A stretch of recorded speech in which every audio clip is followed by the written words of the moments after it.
Good morning, good morning.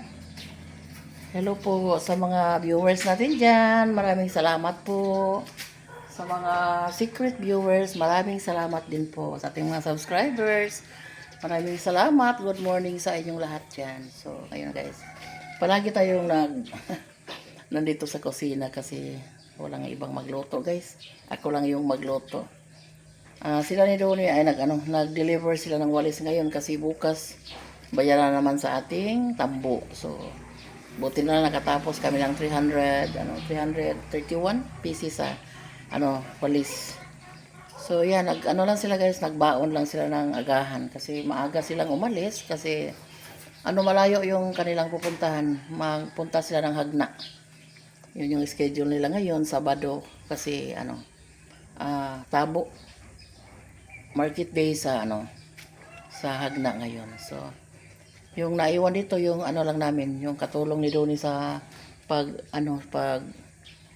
paglinis ng tambo. So, yung si Lisel, yung daughter-in-law ko ay hindi pa dumating kasi siguro hinintay si Marco. Walang pasok si Marco ngayon kasi Sabado. Hindi makasama si Marco ng ibang araw dito kasi klase. So, ngayon siguro kung bata matagal gumising siguro. So, yan. Naghintay pa si Lisel.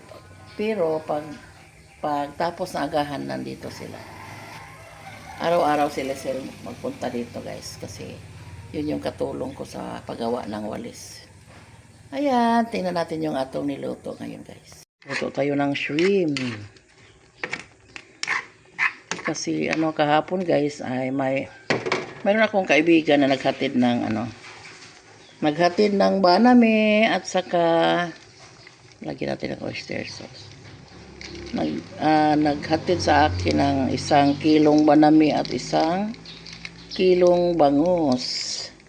Pinautang kasi guys, sabi ko bukas na bukas o tama linggo babayaran.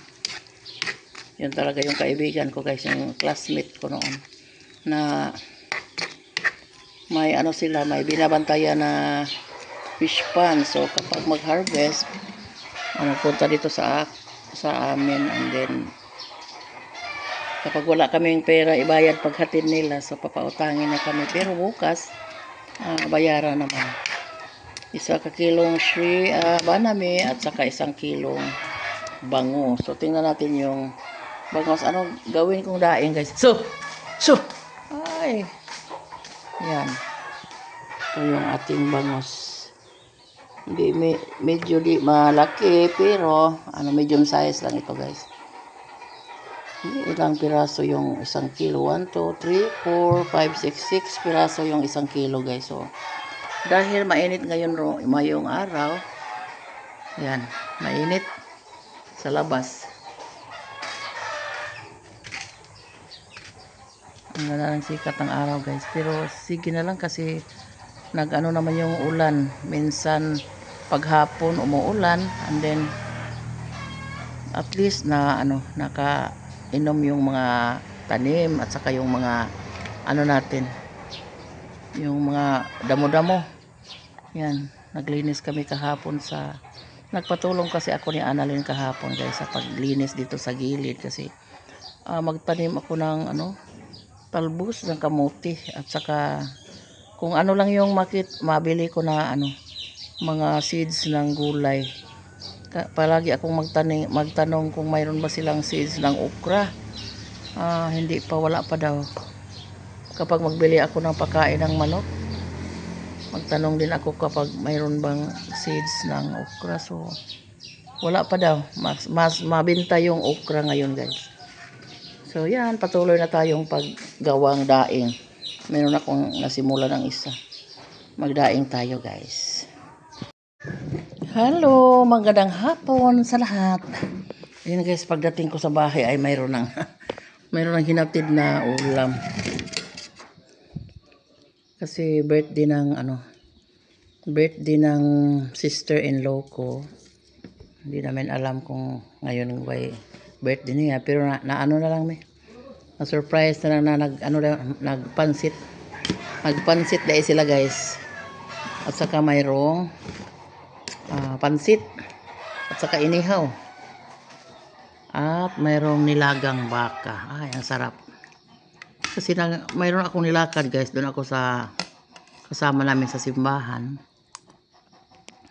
Pagdating ko dito, mayroon nang hinatid yung pamangkin ko na ano daw, maghatid lang maghatid lang daw kay kasi konti lang yung hinanda. So maghatid lang sa mga kapatid. So thank you, thank you.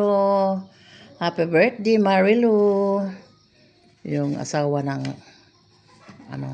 eldest kapatid ko na lalaki. So dahil nagsaing pa ko ng kanin, wala pang kanin guys. Tikim-tikim lang muna. Pero lang natin takipan lang muna natin yung pagkain guys para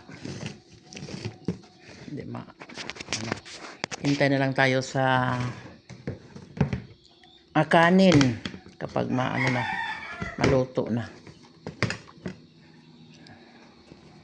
Happy 46 or 45. Hindi ko nakatanong si Marilo kung ilan na bang taon siya. Buti na lang may handa kasi wala pa ako nakaisip ng kung ano yung iulam. Kain muna ako ng pansit guys kasi nagutom ako, naglakad kasi medyo may kalahating kilometro yung nilakad ko, and then dala na din ng pag-exercise kasi sunset na guys. So masarap i-hike kapag landong guys, hapon. Marami na guys mag-hike pag nagresulta mo kaon, pero pansit lang, hindi ako magkain ng rice kasi carbohydrate na ito guys. Basta gabi minsan lang ako kain ng kanin, lalong lalo lang pag ganitong ulam. pansit lang yung kakainin ko ngayon, and then higop na lang ako ng sabaw. Kasi yung mahilig magluto yung kapatid kong lalaki guys, siya yung magluto kapag may handaan doon sa malaking bahay. Sila yung nakatira sa bahay ng kapatid ko na nandun si Papa nakatira. Paggabi lang si Papa umuwi sa malaking bahay, pero kapag araw nandun si Papa sa kubo kasi nandun yung mga manok niya. Mayroong mga alagang manok si Papa doon sa payag. So nandun si Papa araw-araw. Paggabi umuwi si Papa dito. Hindi may payag na matulog si Papa doon na mag-isa. Guys, sa lakot lang doon, walang malamig doon kapag doon makahiga. Kawawa naman si Papa namin. So umuwi si Papa sa bahay.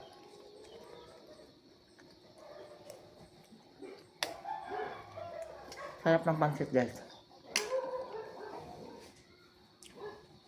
Nandito pa ba yung pandesal? Kunin ko yung sobra namin kanina pandesal.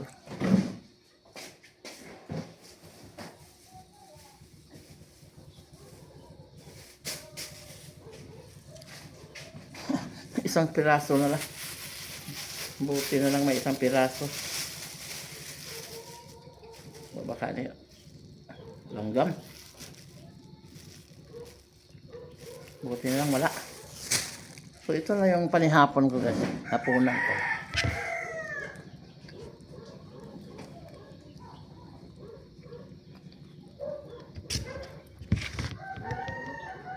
Palaman natin sa pandesal.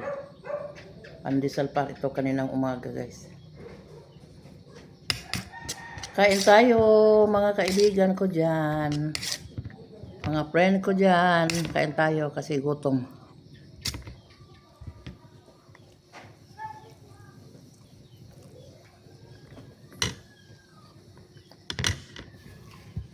Karating lang nila ni Doni guys, galing nag-deliver. Salamat sa Diyos na naubos yung walis nila guys. meron tayong una-una og bayad sa mga tambo. Kasi ang laking bayaran ni Donnie sa mga tambo ngayon, guys. 65,000. So, lang, every week lang magbayad. Payag naman yung mga matanda. Kasi naniniwala naman sila ni Donnie nga magbayad. Maka-deliver, dahil bayad. Yung ginansang kunti, bili ng mga kailangan.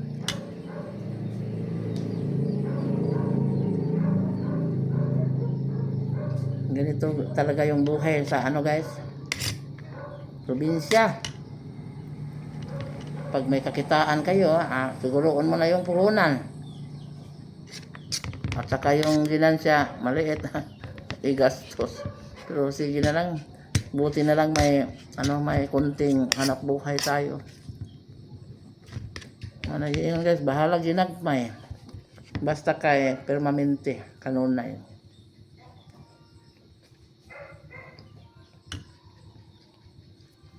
Kain tayo.